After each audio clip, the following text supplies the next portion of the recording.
Absolutely. All right, Ez, let's move into our first Raven here. This is from Sir Ryan. Again, he sent us. He brought this up during our Patreon Zoom hangout for those in the Bannerman tier. He says, "Hello, Matt and Ez. Here's an email regarding the topic we discussed. During the scene in A Clash of Kings where King Renly is assassinated, is there anything that could have been done in that moment to save King Renly? If Lady Brienne had had a dragon glass or Valyrian sword, would that have made any impact in defense? Would another Shadowbinder or Red Priest or Priestess have been able to stop the attack? In this case, would you need King's blood for the defense as well?" It was a big discussion. He kind of says, so had a great time in the chat. You love the community. Hope all is well. Ryan, happy Thanksgiving to you, Ryan. As it was an amazing question, and literally he brought it up in that chat, and it was so like I was just like, wow, I'd honestly never thought about that because. Yeah. What we initially, I think the thing about this is, no, I don't think that there's anything that Brienne could have done, even with a Valyrian steel or dragon glass, immediately there. Because really, to explore this, we kind of have to explore bigger things such as just magic in general. So, with the show and at least some of the things we believe will happen and a little bit of what we've seen in the books, dragon glass and Valyrian steel seem like they will kill certainly ice magic creatures or great other creatures, and fire is good against the whites, right? Now in the show, we see, the White Walkers. Well, regular fire, and even dragon's fire. Dragon fire is used against the Night King in season 8 in the final battle. So again, is that a showism? We don't know. Could be, maybe not. But we know obviously Valyrian steel and stuff like that. So, but the thing becomes, I don't think that there's anything we've seen that sort of blocks or defeats or is a counter to other magic. The only thing I can think of is when the Night King in season 7, again, this is the show because it's further than the books and trying to find something. When the Night King throws his ice spear at Viserion and downs Viserion, but would a scorpion bolt have done the same thing and then he turns it? Or was it specifically that he used the ice thing? Because we see in season 8, we see Euron take down one of Daenerys's dragons with the scorpion bolt, and we know through the histories and the books and stuff like that that is also possible. So for me, I guess that's kind of where I go. Really, the only other thing I can think of which maybe there's some sort of like ice magic is countering a dragon is what we got in Fire and Blood, in which Queen Alicent was not able to fly over the wall. But is that a counter via magic? Is that her dragon just, didn't want to do it, or was he scared, or a lot? So where I stand right now with this is I don't know that there's anything that could have been done to stop the shadow. I'm sure there probably is, but I can't think of any instance in which we've seen sort of R'hllor's magic be countered. Yeah. Okay. Well, I mean, this is why it was such a great question, because, we normally don't. What could have stopped that attack? Like, legitimately, what would it have taken to save Renly? Would it have been a Valyrian steel sword? Is it that simple? Is that not in some way? See, we start to kind of lump these things into categories, and maybe we're putting them in too broad a category. But like a Valyrian steel sword made, woven with some type of magic, could that have stopped the shadow? I mean, can you physically intervene? Could you physically have stepped in front of the shadow? And jokingly here, I thought of a joke while you were kind of talking. It's a terrible joke. I'm not the joke teller on this podcast, but I thought to myself, why did Catelyn not step in front and give up her stony heart? Right? Wow. That's terrible. I mean, could that have stopped it? Maybe. I don't know. Right. I don't know, man. It's like maybe because what's going on with the Valyrian steel sword? Is there some type of magic in that would work dragon glass, or are those too similar? Are those too similar to the shadow magic that's going on? Because people will go all the way back to kind of a Shai, and they'll take like their origins of what's happening there, their history, connect it to Valyria, and it all kind of seems to get muddled together as if it's kind of the same magic or coming from the same essence or whatever. And it's blood magic at the end of the day, right? It is in the shadow creature. She's a shadow binder. One thing Melisandre says is that like you would think fire and light would be what would drive away the shadows, but it's actually what creates the shadow, right? And so and it's kind of weird. It's sort of why R'hllor and a shadow binder seemingly go hand in hand. So I mean, would more light have helped in there? No, right? I guess not. Darkness, is that what we needed? Do we need complete darkness to eliminate this shadow? Yeah, it's just kind of bizarre. And then I keep thinking, like, is it really did it have physical form? I mean, it did have some sort of, I don't know, physical something, because it kills him. It runs him through. Like, there's blood. There's actual blood, gushing out of Renly.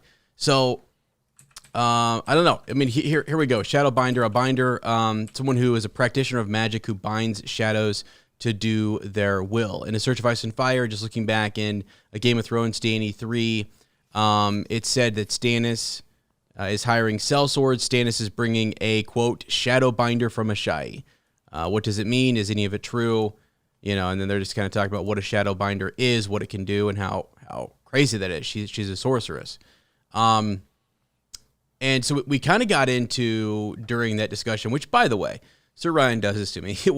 He sees that Ser Ezra's had a few White Claws, and he says, now's what I'm going to toss this question in the mix here and put us on guard.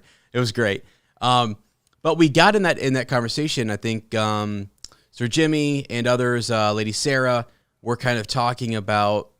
We were talking about fire magic, ice magic, and possibly green magic, right? And maybe something different in our Werewood network and the Green Seers. And is that something apart or something separate that could that we could use against I don't know. I mean, like that. Like there's a line. When is it? When they're going down in the cave, right?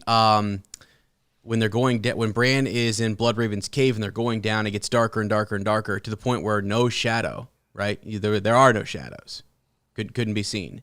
And so I was kind of joking earlier when I said that, like, would you need complete darkness to combat a shadowbinder or to combat a shadow creature? I don't know. Yeah. I was just trying to remember here, and how I remember. I remember the show being slightly different, but it's actually they blend, because it happens twice in the books, right? The first, when Renly dies in the books, it just happens.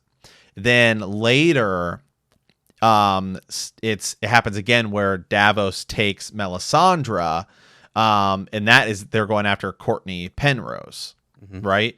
Yeah. And they go under Storm's End, and there's like a gate because they can't get through. She can't cast it like through Storm's End because of the magic. And there's warded magic on Storm's End. Now in the show, remember, they just blend it together, and then that's just how he kills Renly. Davos takes him under there, and we see it. So in the books they do they do change that. So it's like here's a block. So it's that is a block, tough. Though. It is a block because that's the thing is it seems like maybe you can block it, but you already have to have the ward has to be up, right? Because it's like, I think of Alicent trying to fly over the wall, and that could be a bunch of things. And then I think here Melisandre can't cast the shadow through Storm's End because of the magic about it. Some other instances I'm just looking up here in which there is magic preventing things in the show, and what I think is probably likely to happen in the books. Remember that the others can't get into the cave, Bloodraven's cave, where Bran is becoming the three-eyed raven. And I think it will happen similarly, that they do get in there and we do get into a hold the door situation.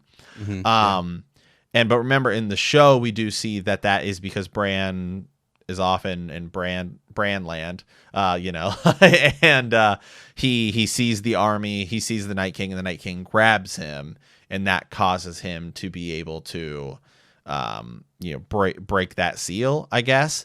And then the wall falls because he gets the dragon and burns it down. It could be totally different in the books. I think it probably will be.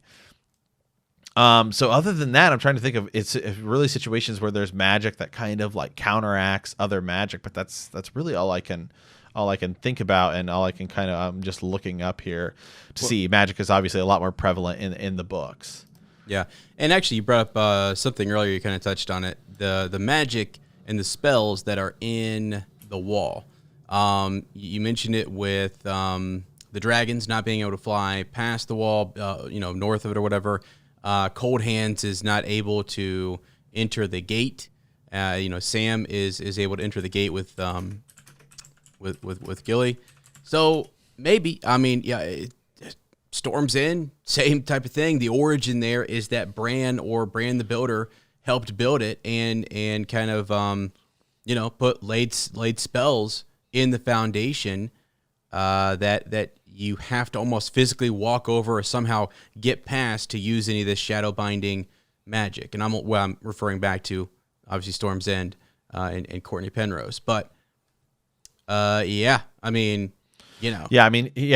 go. Here's just some of the magic we do see in the books, right? You have elemental control, like we're told about fire mages and red priestess of lore that have some sort of control over fire, right? They can invoke it with their bare hands and make their weapons. We see that obviously, with Thoros, right? Or whatever it is he's doing. We have some divination, right? Green sight. And then we also, sometimes that's referred to just dragon dreams. If it's Targaryen that does it, are those different, or is it just because they're Targaryens it ends up getting classified as that because of their association with dragons? Obviously, we have skin changing. Raising of the dead we see in a lot of different ways. We see it with the others. We see it with R'hllor. You can kind of argue maybe. I think to me it seems more maybe just like CPR and with the drowned god, but who knows? Maybe there is more ways that maybe they do actually kind of know something. Necromancy. It's been said to have been practiced by the Bloodstone Emperor and some other people throughout the histories. Glamoring, right? We see, we definitely see glamoring throughout, and then of course blood magic, and then alchemy, right? So there's another way, right? With what's his name? The other maester. So that makes Sir Robert Strong, or the Mountain. He brings him back to life. What's the guy's name? Oh, Qyburn. Qyburn. There we go. Yeah. Sorry. Qyburn. Right. So that's a lot of the magic that we do see in the series. Yeah. So that, right. And I guess, one thing I've always heard George, when he talked about magic, he said, look for something that was common among his magic. And I have always thought it's life energy or whatever that might be, like blood or that is that a part of it? Because what is, I found kind of several people talking about shadow binding, and what is it? Is it what Melisandre does in birthing these shadow figures? Is it what Mir Mazdur does in the tent? We see shadows dancing all around there, and that again was, blood magic, right? In some way, and taking life for a life type of thing. So like, what is actual shadow binding? Quaithe is described as a shadow binder and wearing that lacquered mask. And we haven't really seen, well, as far as we know, we haven't really seen her perform any shadow binding stuff. Is she using magic and sorcery of some kind. Possibly, is she just speaking through a glass candle? Maybe she's appearing in dreams and she's showing up out of nowhere, and then kind of seemingly disappearing. So, yeah, Quaithe is interesting. Quaithe is also where people have raised the question too, like, Melisandre is a Shadowbinder that doesn't cover her face, or does she with a glamour? You know what I mean? Right. But yeah, we don't know much about them, and I don't know what can. This is a question, I guess, that George is going to have to eventually answer. Like, we're going to have to see what magic works against, other magic, and what rules out, or how does it kind of, or maybe we don't know. It's just we're in the dark, and then we see it happen and we go, okay, I guess you can do that. I guess that's something that you would do to counter that move. Like the spells, we just hear there are ancient spells all over the place in these different places, and we can't pass physically. We have others, and we have people who are, whether they're raised with fire magic or ice magic or something else, they seemingly can't cross those barriers. So Melisandre can. She sneaks in there, and then boom. The other thing that was interesting about the whole Stannis Melisandre shadow baby situation is that Stannis does it like he doesn't, when it comes to Renly. I don't know if he's just in denial there, or if he is. He does, yeah. Right, because he acts like he didn't know that he did this thing. Yeah. It's like he had to have given Melisandre permission, but then maybe is horror-struck that it actually happened and that it worked, and then kind of backs away from it. Or did it take some of his life, because he looks gaunt, right? It looks like it took some of his life energy from him, and maybe it took memories, or who knows what, right? But or maybe, yeah, I think I'm with you in that it is, maybe it is a little more denial, right? Because I think that will make whatever happens to, if it goes down the same route with Shireen, it will make it more fitting if he does then at that moment, especially if his wife kills herself like she does in the show over it, then that will make his maybe final moments similar, right? Where in the show, we know there's even some deleted context in which he kind of like apologizes to Brienne before she kills him off screen. I will say too, maybe one of the other blocks to this type of magic is that it does take your life essence, and it does take blood, or it does take some type of energy. So, because Stannis does seem, this is something that is talked about by Davos quite extensively, where he talks about how changed he seems and drawn, and even Melisandre, what she says in the show, it said of Beric and stuff. At some point, you can give no more. Like your store, or if you were to give up any more, you would die. When Beric gives up his life essence to bring Catelyn back, well, that's it. That's all he had left. And Thoros has kind of said to him, well, hey, look, I can maybe bring you back one or two more times, but eventually there's nothing left. You can't do it infinitely. So there is a cap on it, and there is a risk. We see it with Dany as well. What did it cost? It cost her child. And the life that it preserved was not the life that she expected or intended, or whatever. Came back in a completely different way. And that is exactly what's happening. Really kind of a similar thing happens. Beric is trying to do something where he's bringing back Catelyn, and he brings back just a vengeful, stone-hearted, right, woman. And that's not at all, I'm sure, what he intended. And Thoros sees that, and he's starting to understand the consequences of it. So George has really kind of put it in a box and limited it in that way, without showing us, like, yes, you can counter some of this type of magic with actual objects. Although I think you can. I think there is going to be something down the line that says, yes, there are magical swords. If there's magical spells, Matt, if there's magical spells in fortresses, okay, castles, that can keep people and shadows from entering, then there is a sword that can block. It's a full on sort of like Aragorn going, the whole Return of the King situation, where he's, he goes in with the ghost and blocks the sword, and it's really a cool moment.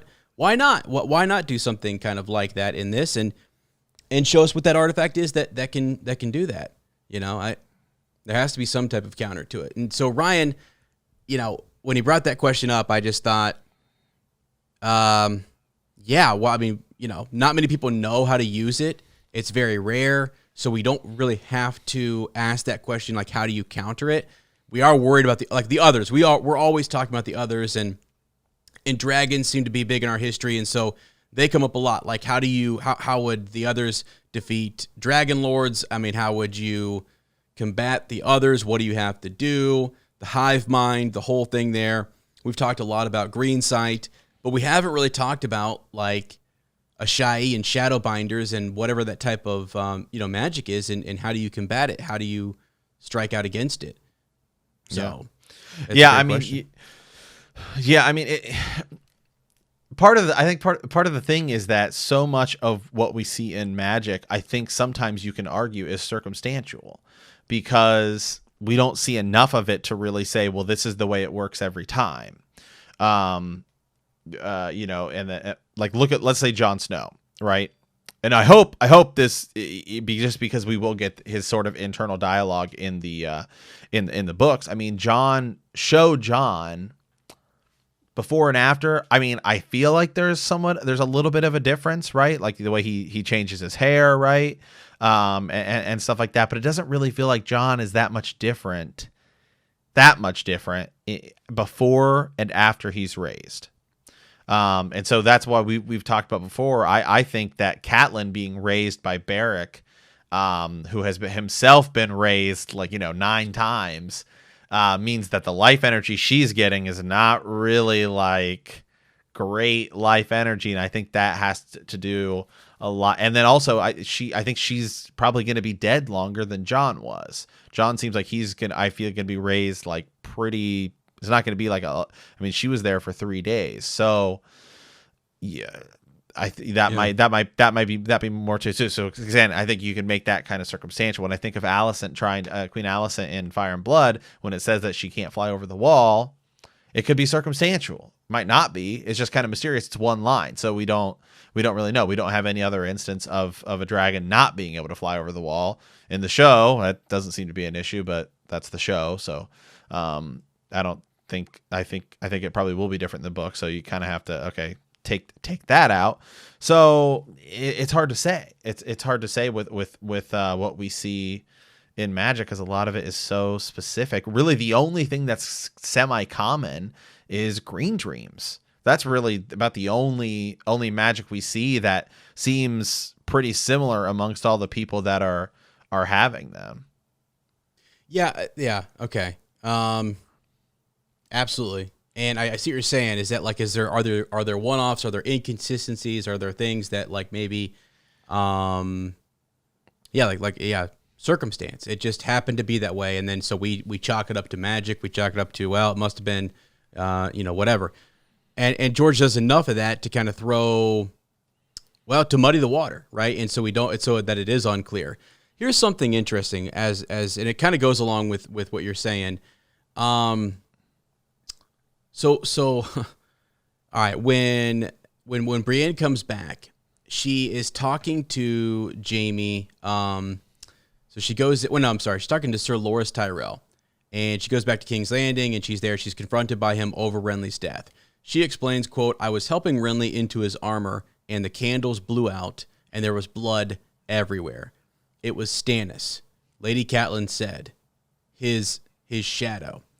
And you have to kind of go back and look, like, who saw it? It's we're seeing this from Catelyn's point of view, right? She's the one who saw the shadow and called it Stannis. Brienne really just, the candles blew out. Dark. I mean, let me just go back there. I mean, it was like, the candles blew out. All right. Did that mean that there was instant darkness? Was there another fire in the room or something else going on? Like, did it get darker? Did it actually kind of skew vision and sight? Mm-hmm. And so this is what I mean by muddying the water. So this is in A Storm of Swords. This happens. There was blood everywhere. It was Stannis. This is what Lady Catelyn says. That's in A Storm of Swords. Later on, in A Feast for Crows, Brienne is haunted by Renly's death during her quest, where she's trying to, look for Sansa Stark. She dreams of what happened in Renly's tent. All the candles were were guttering out, and the cold was thick around her. Something was moving through the green darkness. Just saying. Something foul and horrible was hurtling towards her king. She wanted to protect him, but her limbs felt stiff and frozen. It took more strength than she had left to lift her hand. And when the shadow sword sliced through the green steel and the blood began to flow, she saw that the dying king was not Renly after all, but Jaime Lannister, and she had failed him. So there, she's thinking back on this dream. She's thinking about what is happening there. And that's an interesting one, actually, by the way. That could even say, like, the green darkness that's kind of looming, that could be totally something else. But so she's haunted by that. Let's see. At one point when... Oh, yeah, it's in the same book. She's talking later to... Or no, Loras is later talking to Jaime Lannister. And after Brienne has kind of told him what happened, he almost seemingly adds more evidence that it was magical. So at first it's like, okay, candles blew out. Maybe it's anything. Catelyn's the one who saw the shadow figure come in. And then later Renly is kind of... Renly's dead, guys, just so you know. Loras says to Jaime that the steel... the armor that Renly was wearing was so good, and it was the best that they had. And the way in which he was run through with a dagger or a sword, Laura says not even like the Mountain could do that. The Mountain with all his strength could not have done that. And what does that mean? I mean, does that mean it is magical then? See, that's where you go back from, like, first the water gets muddied, and you think, well, maybe they were seeing stuff. Clearly they were, right? Shadows and stuff, but maybe they didn't quite know what they saw. And maybe it was just some shadowy figure who's actually a real man, a real assassin, who goes in there and does his thing. And Melisandre takes the credit for it. You know, I mean, highly unlikely. Man. Yeah, faces. I mean, who knows? But, like, maybe. The other thing we have to consider too is R'hllor and these people who are worshiping his like they're religious and they want to spread their beliefs. So you might hire a faceless man to you might start to make miracles appear around you that are not necessarily like she admits in the show, I think, to different trickery, you know, and she also even admits that what she sees in the flames doesn't always come true, and she always has a reason as to why Stannis fails, or, you know, she wasn't there, she should have been there, whatever. But my whole point is that I can see what you're saying, and that it is it's kept unclear for a reason. I don't know what that is. It's just literally to keep us in the dark, you know, in the shadows. Yeah, it is. It is. Well, and you have to look at magic in order ultimately to answer Ryan's question, right? You have to look at magic. You just have to look at how it's classified. And there's nothing about it that's really specific. There are things that are similar. Dragon dreams and green dreams appear to be pretty similar. And I think that they're just called dragon dreams because it happens to be Targaryens doing them rather than anybody else. But that doesn't mean that other people don't have prophetic dreams or just have a dream that somewhat comes true. I mean, heck, we have dreams that somewhat come true. It doesn't mean that we're, you know, psychic. So you have that. Glamoring seems to be pretty straightforward. Some of these other things seem to be pretty, you know, straightforward. Once you start getting blood magic involved, okay, that's when things start to seem to be pretty, you know, pretty crazy. You have a lot of things which achieve, in some sense, the same outcome, but it's done entirely different ways. I mean, it's like Melisandre uses this sort of shadow magic to assassinate people, but you could also be a faceless man and use that to assassinate people. Being a faceless man is also kind of in its own right similar to glamoring, right? Because you take on this different personality and idea. Mira Reed talks, when she's telling the story of the Chronic Man, which is pretty obviously Howland Reed, she talks about how he was strong in, you know, Chronic Man magic. But then when she's talking about when Jojen shows up, it's not Chronic Man magic that causes him to see things. It's green dreams. So those things need to be separate. So there's now this is really spinning because once I bring it Alan Reed. But you know, so there's just a lot of these things that Yeah, and that's why Gerd does such a good job of it, and that's why it's all point of view, as we've said time and time again. Heck, you could even argue that Bran's dreams might even be different than Green dreams, right? Like a Raven or Crow dream might even be slightly different than a Green dream. You see Rickon and Bran have similar.